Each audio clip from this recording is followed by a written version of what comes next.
মধ্যরাতে পাকিস্তানে ক্ষেপণাস্ত্র হামলা চালিয়েছে ভারত। হামলার পর পাকিস্তানের প্রতি পূর্ণ সংহতি জানিয়েছে ন্যাটোভুক্ত অন্যতম শক্তিশালী রাষ্ট্র তুরস্ক। তুরস্কের রাষ্ট্রদূত পাকিস্তানের পররাষ্ট্রমন্ত্রী ইসাক ডারের সঙ্গে সাক্ষাতে এই সমর্থন ব্যক্ত করেন। এই সংবাদ প্রকাশ করেছে জিও নিউজ। অন্যদিকে যুদ্ধ শুরুর আগেই ভারত আত্মসমর্পণ করেছে, পাকিস্তান থেকে এমন দাবি করা হয়েছে।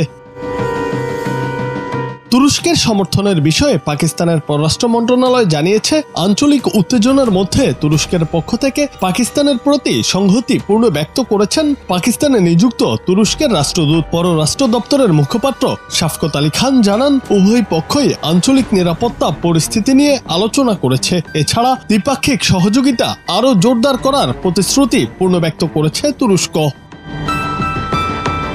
এদিকে কাশ্মীর বিভাজনকারী সীমান্তের একটি সামরিক চৌকিতে সাদা পতাকা উড়িয়ে আত্মসমর্পণ করেছে ভারত, এমন দাবি করেছেন পাকিস্তানের তথ্য ও সম্প্রচার মন্ত্রী আতাউল্লাহ তারার। বুধবার সামাজিক যোগাযোগ মাধ্যম এক্সে এই দাবি করেন তিনি। আল জাজিরার প্রতিবেদনে এমনটি জানানো হয়েছে। প্রতিবেদনে বলা হয়েছে, কাশ্মীর বিভাজনকারী সীমান্তের একটি সামরিক চৌকিতে ভারতীয় সেনারা সাদা পতাকা উড়িয়েছে, যা সাধারণত আত্মসমর্পণের প্রতীক হিসেবে বিবেচিত হয়।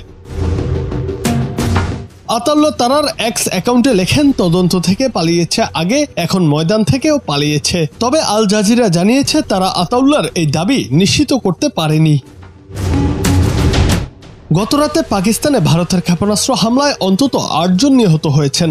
এছাড়াও হামলায় আহত হয়েছেন 35 জন। এর জবাবে পাকিস্তান বিমান বাহিনী প্রতিশোধমূলক হামলা চালিয়ে 5টি ভারতীয় যুদ্ধ বিমান গুলি করে ভূপাতিত করেছে বলে দাবি করেছে। আর পাকিস্তানে হামলার দায় স্বীকার করে এক বিবৃতিতে ভারতীয় সশস্ত্র বাহিনী জানায়, অপারেশন সিঁদুর নামে অভিযানে পাকিস্তানের বেশ কয়েকটি জায়গায় হামলা চালানো হয়েছে। তাদের দাবি, এই হামলা সশস্ত্র গোষ্ঠীর অবকাঠামো লক্ষ্য করে চালানো হয়েছে। পাকিস্তানের সেনা সদস্যের উপর কোনো হামলা চালানো হয়নি।